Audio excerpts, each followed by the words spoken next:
Today is a truly wonderful and exceptionally special day. On such an auspicious and profoundly significant day, indeed, on a day as remarkably good as this, we are very much honored to have invited the highly esteemed Professor Sodargye from the renowned Larung Gar Buddhist Academy in Sichuan to our school to deliver a most insightful lecture. Allow me to take a moment to briefly introduce the highly respected Professor Sodargye. He is from the world's largest Buddhist academy today, the Sichuan Larung Gar Five Sciences Buddhist Academy, where he serves as a mentor, professor, and a contemporary master of Buddhist studies. He has made significant contributions to the study and promotion of Buddhism, especially Tibetan Buddhism. In this field, he has achieved accomplishments that are recognized worldwide.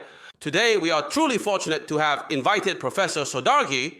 He has graciously come to the esteemed Xidian University to give us a comprehensive and insightful lecture. Before the distinguished master delivers his profound speech, we will hold a significant and formal appointment ceremony.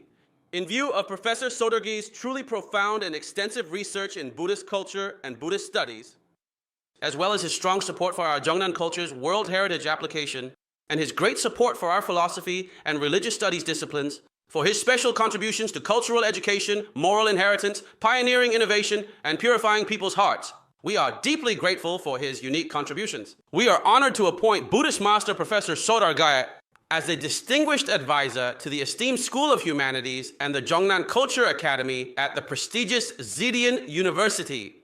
Now, let's warmly invite our esteemed university representative, Dr. Zhou Yanlai, the distinguished director of the Human Resources Department, to speak. We are gathered here today to formally present the official appointment certificate to the esteemed Professor Sodargye. We kindly ask everyone to please warmly and enthusiastically welcome them. Thank you very much, Professor Sodargye, for your invaluable and dedicated service as an advisor to our distinguished academy and as a supportive and influential mentor for our university's various important disciplines. This will undoubtedly have a positive impact on our students and teachers, further encouraging them to study the profound Buddhist culture and its philosophy of life.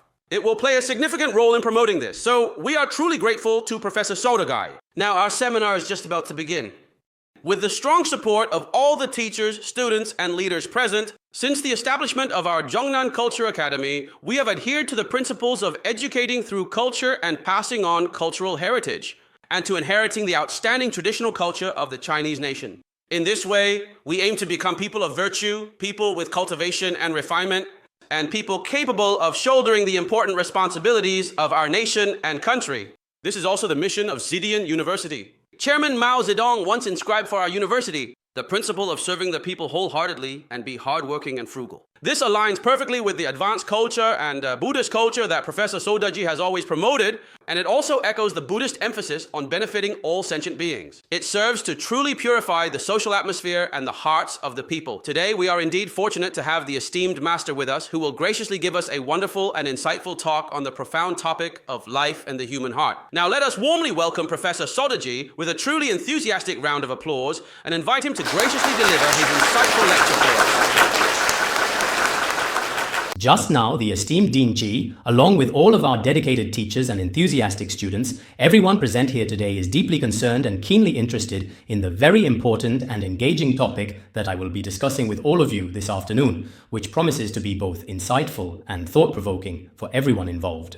But perhaps what you might potentially gain from it may not be a significant amount. In any case, I have indeed personally spent some time coming to Xi'an specifically for this lecture. And all of you here today have also thoughtfully set aside a full 2 hours this afternoon, so we can truly learn together about the fascinating and intricate topic of life and the human heart. Actually, I personally find this particular topic to be very interesting to me, myself. Some time ago, when the school suggested this lecture topic to me, I gladly accepted right away. What prompted such a ready acceptance? The reason is both simple and significant, because I've discovered that nowadays, no matter which university it is, in fact within any university, whatever truly scientific or technical knowledge you are studying, all of it profoundly requires a deep and meaningful connection between life itself and the human heart. This necessitates a continuous process of careful comparison, thorough mutual observation, diligent research, and comprehensive analysis. For me, I genuinely do harbor some very personal and heartfelt feelings regarding this particular topic. Therefore, I sincerely hope that everyone gathered here today, together, you can also deeply consider this profound question. If you were genuinely asked to thoroughly explain this complex topic, how exactly would you personally interpret it? What specific kind of profound inspiration do you truly draw from the rich tapestry of life and the intricate depths of the human heart to eloquently explain it? I have also read before, with great interest, about the esteemed Mr. Liang Shuming, who was a truly very influential and highly respected professor at the prestigious Peking University, leaving a lasting academic legacy. If I remember correctly, he wrote a book with a title that is almost the opposite of this topic, Mind and Heart and Life. Mr. Liang Shuming made significant contributions to Chinese history and traditional culture, especially in the field of religion. He was a person of great impact. In the very beginning, he devoted a truly considerable amount of his valuable time to diligently studying profound Buddhist teachings. In the meantime, he also extensively studied a great deal of classical Confucian cultural knowledge. In his much later years as well, he deeply reflected on his own entire life through the timeless teachings of Buddhism. In his numerous writings, he also thoughtfully discussed what kind of state the human heart ultimately attains. In fact, what the human heart truly needs in the end is a kind of clarity of mind and realization of one's true nature. Perhaps some of you here may feel that this isn't particularly important to us, that for us indeed, really, majors in school, work, love, life, family, and knowledge are all very important. But in reality, each and every one of us, if we do not possess a truly good and profound understanding of our own innermost thoughts and feelings, our lives may not necessarily be filled with genuine happiness and contentment. I'd like to say, for everyone here today, when you carefully observe and analyze problems, truly think about this. In this world, what is the greatest, most significant threat to us? Some people might immediately think, my enemies, devastating atomic bombs, and so on. But in fact, these things are not necessarily that frightening. Perhaps, for us, the greatest threat is actually the very human heart itself. Because if we don't have a good grasp of our own hearts, if you can't manage your own boundaries well in life, it's very possible indeed that you could end your own precious life. Some time ago, I heard a lot of disturbing news about student suicides at a particular school. As I kept hearing more and more about it, I gradually realized that indeed, many students nowadays, if they don't manage to truly purify their own hearts and minds, it's very possible that a very small problem, if you can't adjust to it, could ultimately lead to suicide. There was a student whose reason for suicide was very simple. It was because his graduation thesis didn't pass. At first he wrote one, but the teacher said it wasn't good enough and told him to rewrite it.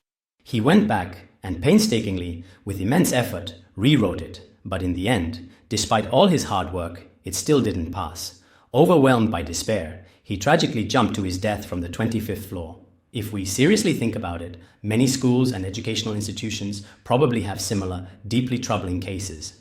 Actually, some of the more complex problems of the human mind are not that difficult to truly handle if you focus on just one thing. So it really makes me think, for all of us who are here today, what is the relationship between the mind and life? It's something worth observing. On the other hand, what truly brings us the greatest and most profound benefit in this world? What is genuinely the most helpful, supportive, and closest to you? Many of us might immediately think of our beloved family, our cherished friends, or our dear parents, as well as our very best and most experienced teachers, and so on. But in reality, the one thing that is truly closest to you is your own mind. If we can effectively manage our minds well, if the true and inherent nature of the mind is already awakened at that crucial point in time, even if you become a humble beggar in this life, you may not necessarily suffer very much. Nowadays, most people in the entire world truly believe that all happiness and profound joy in this earthly world comes solely from money and from a materialistic life. But in reality, that's not necessarily the case. I don't know if any of you here have analyzed this before, but does so-called money and wealth really have anything to do with happiness? Does material abundance truly translate into emotional fulfillment? There is a certain degree of correlation, but the relationship to happiness is not that significant. If it were indeed very significant, then in many Western countries, such as the United States, throughout the entire history of humanity, indeed, there has truly never been a country as economically developed and prosperous as the United States. However, as the US economy has continuously developed and expanded, the overall happiness index of its people has actually significantly declined when carefully measured and observed. As early as the 1970s and 1980s, the overall happiness index for the vast majority of Americans was already consistently recorded at a level exceeding 40%. Following a substantial period of more than 2 decades of continuous and robust GDP growth, their national economy has impressively tripled in size, experiencing a remarkably rapid and significant expansion. But during this time, their happiness index has clearly and noticeably declined. It dropped sharply, all the way down to below 30%. Now, let's pause and think about this carefully. If money and happiness were truly directly proportional, if our happiness increased along with economic growth, then logically, Americans should be very happy. Why? This is something we all have to reflect on. In this contemporary world, many brilliant intellectuals and dedicated scientists are desperately seeking advanced technology and diligently creating all kinds of valuable wealth. But the immense wealth that is created, does it really make us happy? Or does it actually harm both nature and our hearts to some extent? So I think really everyone who is present here today, the content of our lecture today is actually quite simple and straightforward. The core question we're exploring is this: is there really a genuine connection between our hearts and our lives? Many people here might wonder, especially the young students. They all truly believe that our lives are wonderful and are just about to genuinely begin. When I eventually enter society, I should undoubtedly be living a very happy and fulfilling life with a joyful and loving family and a truly successful career at any given time. Especially for graduates from a prestigious university like Xidian University of Science and Technology, like yourself, one could say you have a very promising future ahead. But whether we are currently in school or actively in society, we must always have a clear way and the essential ability to thoughtfully observe our own minds. If we lack this ability, I have met many entrepreneurs. The more wealth they have, the more miserable they become. The higher their status, the more suffering they experience. They keep searching, keep pursuing more and more, and in the end, they don't even know what their life is really for. What exactly is the profound meaning of living? In our educational institutions, our comprehensive technical and scientific knowledge is of course the primary focus of education. But what is the most important, the most fundamental thing? Our traditional culture is very important, as we all know and acknowledge. Some antiques and artifacts from our traditional culture are highly valuable and sought after outside. But that's something material, something tangible. In the same way, when it comes to our spirit, our inner world, whether it's Confucianism, Buddhism, or Taoism, there are indeed many things truly worth our acceptance. But some truly valuable spiritual elements have already been lost and can no longer be found. No matter how hard the next generation searches, they may never find any trace of them. But there are some crucial parts that, if we make a concerted effort now, we can still definitely obtain. So, in a very real sense, I am also earnestly calling on everyone and also strongly urging everyone that in our collective pursuit of true happiness, we should seek and explore in this remarkable super era of rapid development and unprecedented progress in modern culture, knowledge, and technology, as the entire world is moving forward and constantly striving onward along this particular path. And of course, this is an unshirkable responsibility for every young person. But what is even more, truly, really important? Within the profound traditional cultural thinking passed down by our ancestors over generations, perhaps for our daily lives, for our everyday existence, what truly matters more are some effective methods for regulating the mind, things of profound spiritual value.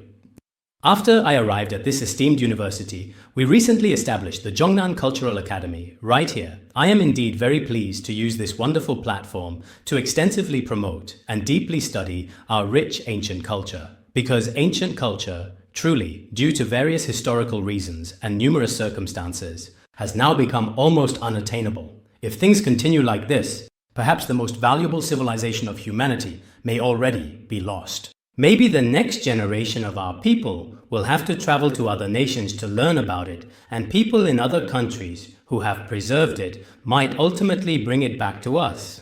As you all know, many of our cultural relics nowadays have been sold abroad by some unscrupulous merchants, and subsequently, some of these very same merchants have bought them back from foreign buyers. This phenomenon is very common. Similarly, our spiritual culture is very likely. If we don't pay attention now, they are likely to be sent out. In the end, we might actually have to retrieve it from outsiders. This is indeed quite possible. I sincerely hope that the true, deep inner exploration of our ancient culture and this invaluable kind of knowledge, this is something that we also truly need to pay very significant attention to in our educational schools. So how exactly do we comprehensively address the intricate human mind and its vast complexities? In fact, there is a saying, if the mind is good, the path is good. If the mind is evil, the path is evil. This is indeed very important. All of our actions are intrinsically and deeply related in some significant way to the intricate workings and the karma of our very own minds. Of course, this is somewhat related to Buddhism, but I think as thoughtful researchers in science and technology, you shouldn't be confused or deterred by such elusive principles. You will strive to explore them thoroughly. If those of us here think that life is extremely short, ephemeral even, like a tree in autumn or like a glass of water in the sun, that suddenly comes into being due to certain causes and conditions and then is gone, then such a short-sighted view is actually unreasonable. In our lives, not only do good deeds bring good results and bad deeds bring bad results in this life, but the profound existence of past and future lives as well. This is a very important and crucial aspect that absolutely must be clearly understood in many universities and educational institutions. Especially in our current everyday lives, whatever we do, we must always possess a truly kind and compassionate heart. If we lack kindness in our hearts, then whatever we do may not necessarily benefit us in the future. In the spiritual tradition of Buddhism, I don't know if you've heard of this ancient and profound concept, there is something very significant and widely recognized called karma. This profound karma can greatly and significantly change a person's entire life. In the ancient Buddhist Lankavatara Sutra, it is profoundly stated, unimaginable influence, unimaginable transformation. I truly and deeply like this particular phrase. I've heard that the esteemed Mr. Nan Huaijin also conducted extensive and thorough research on the intricate Lankavatara Sutra. Many intellectuals under his direct guidance specialized in studying the Lankavatara Sutra. I've also pondered this particular phrase from the Lankavatara Sutra for a very long time. And I've discussed it with many intellectuals and scientists as well. The profound meaning is that right now, in our daily actions, speech, and thoughts, there are inconceivable influences and inconceivable forms of karma, can transform, or in other words, control the inconceivable changes that will happen to us in the future. Every little good or bad deed we do in our daily lives, each action we take, can alter the direction and goals of our lives, both in this life and the next. Perhaps some of us here may not necessarily believe or accept this, but whether you believe it or not, regardless of your view, in reality, there is indeed such a profound law that governs our world. Of course, among those present here today, compared to the truly wise people from other cities and various places, I think it's quite different, because in Shanxi actually, during the glorious Tang Dynasty, Buddhism was extremely prosperous and widely embraced. Because of this truly deep cultural heritage, university professors and students here, at the very least, when it comes to the Buddhist concept of cause and effect, none of them feel that it's just a fantasy tale. This is not just a mere legend or an ancient myth. Many people feel that there must be some profound mystery to this law of cause and effect. However, because they are also quite busy with their own other courses, they haven't thoroughly understood what kind of significant impact good intentions and bad intentions can have on changing their own lives. So, I especially hope that everyone can see clearly the relationship of karma. This is very important to grasp. The karma talked about in Buddhism is not just a uniquely Buddhist concept confined to religion. In fact, it can also be verified scientifically in the world, in our everyday reality. Moreover, it is a profound kind of truth. We should actively seek out this essential truth. Why is this so important? There are countless perplexing phenomena today that modern science simply cannot adequately explain. As everyone knows, when we diligently study things through the lens of science, in the end, there are meanings you simply cannot fully grasp. Whether it's the profound mysteries of the human mind or the intricate mysteries of matter, there are so many significant phenomena. We should carefully use established religious thought and comprehensive religious theory to explain these complex phenomena. This approach should be considered very important and highly valuable for us.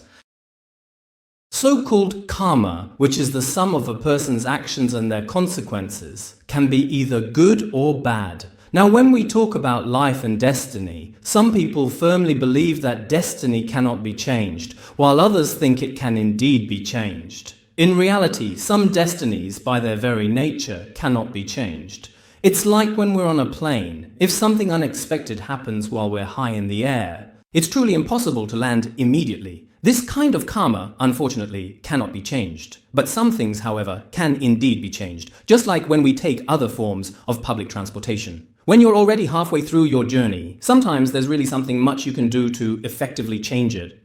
In the past, Master Yingguang mentioned something called the Song of Heart and Fate, in which he said, "If both your heart and fate are good, your whole life will be happy and you'll enjoy wealth and honor into old age. But if your heart is good but your fate is not, or your fate is good but your heart is not, in these situations it may happen in our lives that when you first come into this world, you are very happy, but because your fate later turns quite bad, or your heart truly turns bad, then things will certainly change. If both your heart and fate are bad, then from the moment you arrive, you'll face setbacks one after another. And in the end, your life will also be filled with all kinds of difficulties. In Buddhism, we talk about particularizing karma and directional karma, and these are very important concepts. So, what is directional karma? There is a kind of karma that brings us into this world. This is called directiona karma. Many people nowadays don't understand this principle, but it's very important. Directional here means to lead or bring in.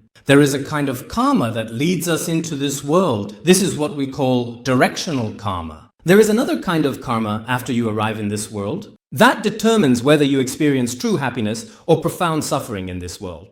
This kind of karma is called particularizing karma. Some of us, when we first come here, are born into wealthy and privileged families right from birth. Their directional karma is good, favorable. But even in a wealthy family, with all that comfort, they may still feel unhappy every day, suffer internally, or be ill. If everything in life goes poorly for them, if nothing brings satisfaction, then their particularizing karma is negative. Some people from the very beginning are reborn into wealthy families. Their intelligence is good, their health is good, and everything goes smoothly for them. Both their directional karma and particularizing karma are positive. Some people, although born into less privileged families, possess negative directional karma, but through their own inherent wisdom and diligent hard work, they eventually achieve truly great results. This ultimately means their particularizing karma is positive. Some people, when they first come into this world, often have a very, very difficult start. In the end, their character, personality, and intelligence are all particularly poor. Both their particularizing karma and directional karma are negative. This is one way to explain karma. I hope everyone understands that karma is a very complex issue and should be carefully observed. There are also some karmas that can ripen in this very life with immediate results in the present. This is commonly called karma that is experienced in the present current life. The karma that I create in this very life truly ripens in this life. Some karma that I create in this present life will certainly ripen in the very next life. This particular phenomenon is called karma that is experienced in the next life. There is another type of karma, the good and bad karma I create in this life will ripen in the next life, or even the life after that. This profound concept is called karma, a principle that is experienced in subsequent lives. These particular types of karma actually have a very significant and lasting impact on our individual lives. If you encounter a truly very good field, the seeds of good and bad in our hearts, when they meet especially favorable conditions, sometimes when our seeds of goodness encounter an especially good field of merit, it is very likely that they will manifest in this very life. Fields of merit can be divided into the field of reverence, the field of compassion, and the field of gratitude. What is the field of reverence? Those whom we should respect, such as Buddhas, Bodhisattvas, and strict teachers, are very important objects of reverence. By showing them respect, making offerings, and rejoicing in their presence, your good karma can be accomplished in a very short time. There is also what is called the field of compassion. This refers to what we now call disadvantaged groups, those who are truly pitiable. If we go to help them, it is very likely that we will receive some kind of feedback or positive karmic result. There is also a significant field, often referred to as the field of gratitude. This specifically refers to our parents, our teachers, and indeed anyone who has genuinely shown us kindness. If we sincerely help them, we ourselves will also certainly receive a positive karmic result. In our world, sometimes such karmic results do occur. I don't know if you truly believe this or not, but allow me to share a compelling story with you, alright? There was once such a profoundly moving case that occurred. On the bustling streets of Brazil, there are many homeless children who face immense challenges. They had absolutely nothing to eat, nothing suitable to wear, and their situation was especially pitiful and heartbreaking. One time, a very wealthy businessman went out onto the bustling street. At that precise moment, he observed 3 young children diligently shining shoes for passers-by. These 3 children immediately noticed him and came over to him. At that particular time in Brazil, the service of shining shoes cost 20 cents for each instance, a modest fee. All 3 children appeared especially pitiful and genuinely in need of help. The businessman looked at them and said, "This time, for shining my shoes, I'll give you $2 each, even though it normally costs only 20 cents per service. But seeing how pitiful and hard-working you children are, I'll give you $2 instead." Among the 3 of you, which one is truly in the most difficult and challenging situation? Please tell me honestly, and I will personally allow that child to shine my shoes. At that very moment, one child immediately spoke up and said, "Uncle, could you please let me do it? This is because I haven't had a single bite to eat since early this morning. If I keep going like this, without any money, I might starve to death. Could you please let me shine your shoes?" Another child sadly said, "My family truly doesn't have any money at all. Both my unfortunate parents are beggars. If I don't bring home any money, I will certainly be beaten and harshly scolded tonight. And I also haven't eaten anything at all throughout this entire day. I am truly in a very pitiful situation. I think I'm just the most pitiful one. Could you please let me shine your shoes?" The other child had a different idea altogether. He said earnestly, "Uncle, if you let me shine your shoes, I can split the $2 equally with the other 2 children. Because these 2 kids, on one hand, are my best friends when it comes to begging together. And comparatively speaking, I had a few peanuts to eat at noon today, so I'm not as hungry as they are. Compared to them, I won't starve to death yet. So if you would kindly let me shine your shoes, I truly promise to share the money with the other 2 individuals." At that moment, the boss and the 2 kids were all very surprised. None of them expected him to say something like that. But no matter what, the boss let this child shine his shoes, and he did his best at it. After he completely finished shining the shoes, the boss was very satisfied and promptly gave him 2 yuan. He kept his promise. The child immediately split the 2 yuan equally with the other 2 kids. The boss was very moved at that moment.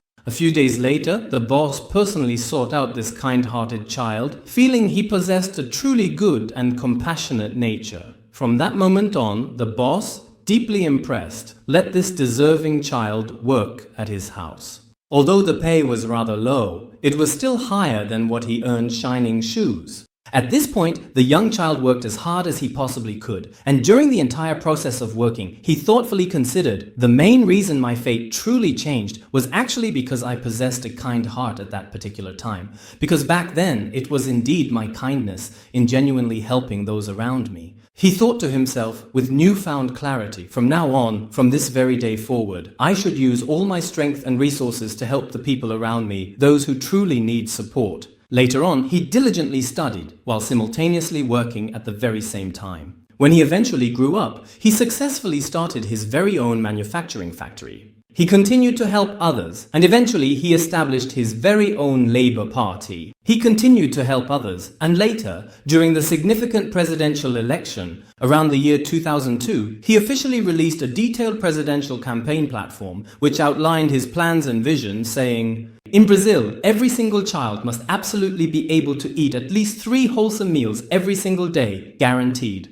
Because at that particular time, the country was indeed extremely poor and struggling. In 2002, he was elected the president of Brazil, that is, the well-known Lula, a prominent figure. He was re-elected in 2006, winning another term, and only stepped down in 2010. Just think about it. A child who once shined shoes on the street for survival eventually became the president of such a country, such a nation. And Brazil, thanks to the tireless efforts of these leaders, later became one of the world's top 10 economies, one of the major economic powers globally. Sometimes we might think to ourselves, if we could change a person's fate, their entire life trajectory, it is truly an act of kindness, a genuine good deed. But I myself don't even have that much time and energy to do something of that magnitude. When I go to schools, actually, some time ago when I was in Taiwan, a reporter actually asked me. In fact, he said, "You visit so many schools nowadays. What has had the greatest impact on changing your destiny?" At that moment, I thought about it and remembered. I said, actually, it was a very kind act of kindness I showed to my younger brother. Why do I say that? Originally, I didn't want to study. Because at that time, in that environment, people didn't really praise or value studying much. I came from a simple herding family, and we were quite poor, struggling financially. Back then, to be honest, none of us really liked studying or saw its value. I myself thought it would be best not to study and just become a monk in a monastery. Later on, when my younger brother finally started school, I brought the best clothes from home and took them to him at school. 7 days later, I just then went to visit him. Because at that time, it took a whole day on horseback to get from our home to the school. It was very far. He cried non-stop for 7 days and nights, not wanting to stay at school, and kept begging me. Later, I realized that my desire to become a monk was actually a selfish thought. I decided to take his place instead. He was truly pitiful. Afterwards, I got the chance to study, and gradually I started to learn a bit. Although my Tibetan and Chinese weren't very good, I did learn some characters. So I think now I can recognize a few words. At that time, it was an act of kindness from my heart. I thought he was so pitiful, and originally I was the one who didn't want to study. The local custom studying wasn't considered good, but herding yaks was seen as a good thing. But I felt that my younger brother was especially pitiful. So I did it out of an altruistic intention for him. In the very end, unexpectedly, I myself also received quite a significant amount of karmic reward in return. Some of us sitting here today might perhaps think, this idea of good deeds being rewarded, of karma, is not something I necessarily believe in. But actually, that's not the case. Some of the things we do in this very life, most of them actually bring significant rewards to ourselves. It's just that some of these benefits are not always so immediately obvious. This is certainly not something I'm merely saying today just because I happen to be a Buddhist, nor am I talking complete nonsense in front of all of you who are so incredibly knowledgeable in the fields of science and technology. There is, in fact, substantial scientific evidence as well.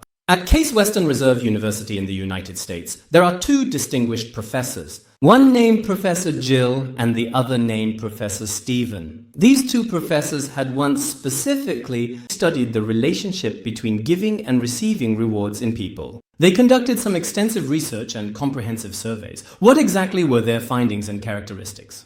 They carefully carried out comprehensive tests at more than 40 prominent universities located across the entire United States of America. They tracked well over 100 different actions. Some of these were small, simple things, like merely giving someone a warm smile or a kind compliment, or making a very simple and heartfelt offering to others, and so on. These were also included in their investigation and tracking. As for bigger actions, they looked at large-scale charity projects and similar activities. They conducted tracking and research more than 40 universities in the United States. Later, they wrote a book, and today, I'd like to recommend this book here. Generally speaking, I'm not really fond of recommending books, because there are often very direct financial and commercial interests involved at stake. But with this book, I personally have no such interests, though I have read it before. I think some of you, especially university students, might seriously want to consider looking into this particular book. What exactly is this book called? It is titled, Why Good Things Happen to Good People. A truly thought-provoking question. This very insightful book was also previously published by the esteemed Southern Publishing House in the past. So, what is in this book? It contains a great deal of scientific evidence, clearly showing the profoundly different outcomes after performing good deeds. In the end, these two distinguished scholars made a comprehensive summary in their insightful book. What exactly is their ultimate conclusion? After many years of truly detailed and extensive research, they carefully examined whether, when an individual person genuinely gives to others, there is any tangible and significant positive return. In fact, no matter what specific form or manifestation it takes, when you generously give to others, this kind of beneficial return invariably comes back to you in numerous distinct and diverse forms and through various meaningful ways. It's just that the vast majority of us are completely and utterly unaware of this fact. This point is very important. Through scientific observation of more than 100 cases. What is the reason I'm quite interested in this book? It's because as two scientists, their main approach to scientific exploration is not based on the religious belief that good deeds are rewarded. Instead, they use modern scientific principles and medical advancements, exploring the subject from both perspectives. They investigate whether there is any return for humans doing good deeds. In Buddhism, it is said that good deeds are rewarded and the results can be seen in this life. But many people probably don't believe this. If karma is repaid in this life, then why is it that when I do good deeds today, I can't receive the reward right now? Right now, we don't really grasp many of the principles of cause and effect. Some people always say, I do good deeds and I have Buddha in my heart. As long as Buddha is in your heart, then eating meat and drinking alcohol isn't really a problem. As long as I'm a good person, why bother studying Buddhism? A lot of people are now shouting this kind of slogan. But in fact, this statement is unreasonable. Why is that? Because it's actually very difficult to truly be a good person. On the surface, you may seem very good. But in reality, if each person examines their own mind, whether you're a leader or a student, you may indeed dress very well on the outside, but that doesn't necessarily mean your inner self is truly good as well. Inside, you might harbor feelings of deep jealousy, profound arrogance, insatiable greed, intense anger, or even bitter hatred. There are all kinds of extremely filthy and impure mindsets. Maybe you look quite attractive on the outside, what people now call handsome guys and beautiful girls. You may appear as beautiful as a celestial maiden or a heavenly being, so wonderful and perfect. But if you actually interact with them, you'll find out this person's heart is so ruthless, so wicked, and over time, at first they might seem rather kind-hearted. But our education system doesn't promote or advance goodness. As everyone knows, a tragic poisoning case occurred at Xidian University a few years ago indeed. At first, this child was truly very kind-hearted. He didn't even dare to perform any dissections on small mice during his scientific experiments. But later, driven by a profound sense of anger and deep-seated resentment, he desperately conducted numerous dissection experiments. In the end, he not only harbored significant resentment towards innocent animals, but also towards other human beings. The act of taking a life, killing someone, became an utterly trivial and inconsequential problem for him. Now, in this modern era, there are some students who frequently go online and engage in acts of virtual violence, effectively killing people, killing each other virtually and metaphorically on the internet. When they can't win in the virtual world, they actually go out and kill people for real, using knives and weapons. This kind of phenomenon is becoming more and more truly common. So many of our actions in our lives are actually about cultivating the mind. And this is profoundly important. If we can't control our minds well, then even if you study at a university of science and technology, it might not be of any use. Even if you attend the top universities in China or in the prestigious schools of the US or Canada, none of that academic success will necessarily be truly useful for well-being either. In fact, sadly, at many universities in the United States, there are also a significant number of suicide cases reported. So the most crucial thing, the most important point I want to make is that I hope everyone can have a kind heart, a compassionate mind. At our Larung Buddhist Institute, there are tens of thousands of people living and studying together. But to be honest, when it comes to suicides or major criminal cases, even though the institute has been established for over 30 years now, and I myself have been at this school for more than 20 years, almost 30 years, but such incidents have never happened, have never been discovered. This is also because people have kind hearts, which is extremely important in today's society. If our mindset is kind, if we maintain a compassionate heart, then even if someone says something harsh or cruel to you or treats you unfairly without reason, it's really not worth retaliating against them or harboring resentment in our hearts. It's even less worth losing your most precious life just for the sake of revenge. I especially and sincerely hope that many of our young people, when their mindset isn't really so good and something truly bad happens at the moment, at that time, adjusting your mindset is very important. If we adjust our mindset, the world should be a very beautiful place. If we truly don't adjust our fundamental mindset, even if you're sitting comfortably in a golden paradise, you will end up doing many unwise things. Therefore, I especially hope that everyone gathered here today understands that changes in life and your perspective on life are actually closely related to your own heart. Nowadays, people's greed in society is growing bigger and bigger. Whether it's leaders or not, we see corruption among leaders. Many things happen because their greed has gone too far. Nowadays, many people don't resort to corruption because they lack food or clothing. Nor is it because they don't have a place to live. So what is the reason? It's their excessive possessions and overwhelming desires. When people consistently keep acting under purely selfish and entirely self-serving desires, in the end, they will inevitably do truly unreasonable things. That's precisely why, here among us, we often genuinely need to possess a kind and compassionate heart. So, what exactly is a kind heart in its truest essence? Everyone should understand that we shouldn't be too selfish. Of course, personal development and self-improvement are necessary. Buddhism also teaches that diligence is very important. Everyone should perfect themselves, purify themselves, and adjust themselves.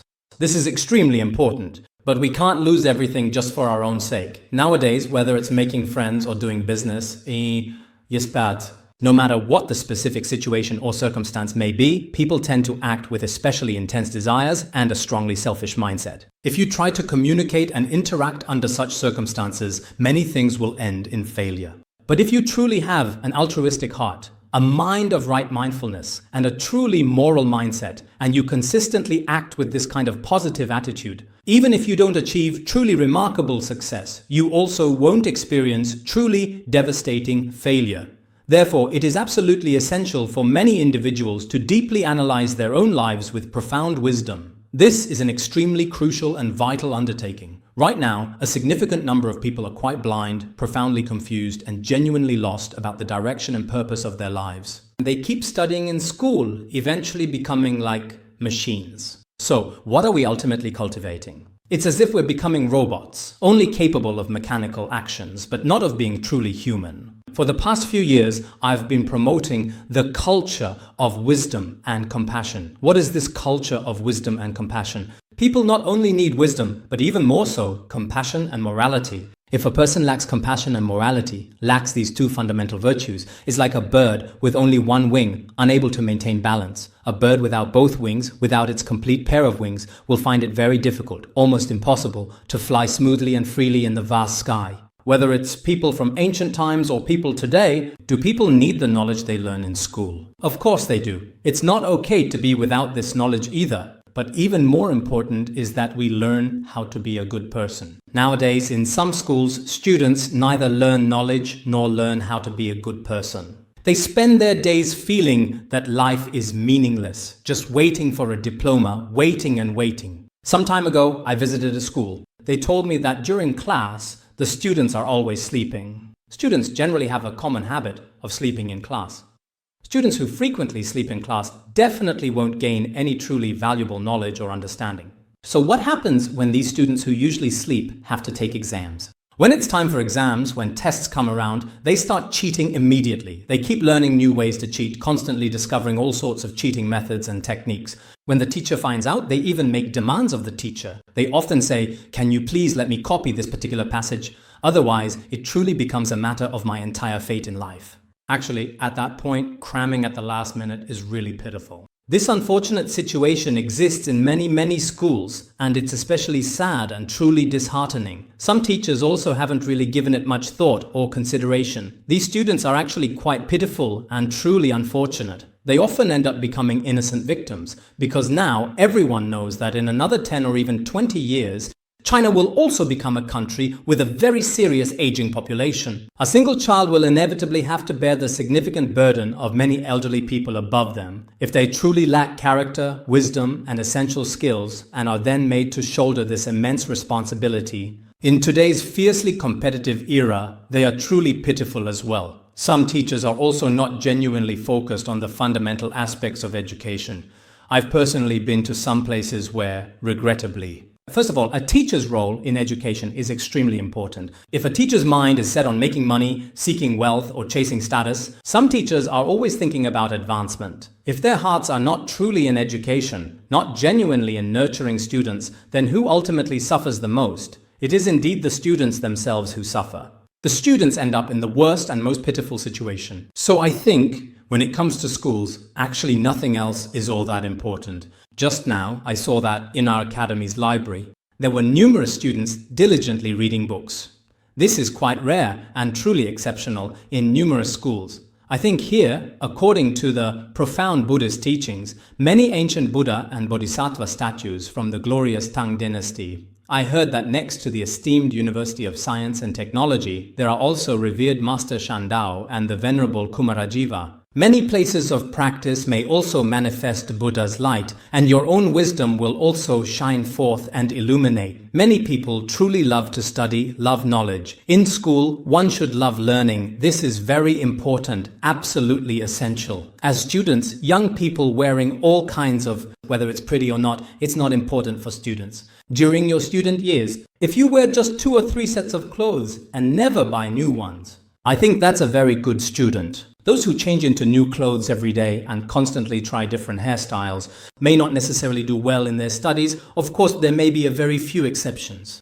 But I don't really admire or support that, because you are not here to dress up or put on makeup as your main activity. That's really something for another stage of your life, when your responsibilities and priorities are different. In school, logically speaking, during those 3 or 4 or 5 or 6 years, some people have already read hundreds or even thousands of books in their entire lifetime. This kind of truly remarkable phenomenon. And at the same time, they study their major very diligently. I think this is the most meaningful thing from a teacher's perspective. If you don't do a truly good job as a dedicated teacher now, it really significantly harms future generations, which is truly and deeply unfortunate. If another civil servant is greedy for money, maybe a few of his subordinates or a few people in his department will get caught along with him. But apart from that, there might not be much else. Maybe his family will face some difficulties. But a teacher in a school setting, if every single time he does not teach properly, then this entire generation, group after group, will suffer the consequences. For example, if a professor teaches 2 distinct classes, that's at the very least about 100 students, and these 100 students just simply muddle through their entire 4 years of academic study. Then he takes on another 2 classes, again for 4 years. So in 8 years, that's about 200 or 300 people. And in the hands of one teacher, in the end, this is what happens in the world. They end up with neither character nor wisdom, with nothing at all. That's why I especially hope that today we have many outstanding teachers among us. I believe that being a teacher should be something truly honorable. Coming into this wonderful world, our true and real purpose is to genuinely help others. Passing on all our valuable knowledge to the very next generation is a truly wonderful and fulfilling thing. I also consider myself to be a dedicated teacher. Although the subjects I teach include both Buddhist teachings and worldly knowledge, but I feel that being a teacher is the best. I genuinely think that all other kinds of social engagements are not really quite meaningful at all. A teacher should be the purest and most meaningful profession. However, nowadays, many teachers' mindsets are constantly seeking more and more. Their hearts are not with the students, and that is the most difficult part. As a student, I also have my own hopes. Of course, there's absolutely no need for me to talk about these things here.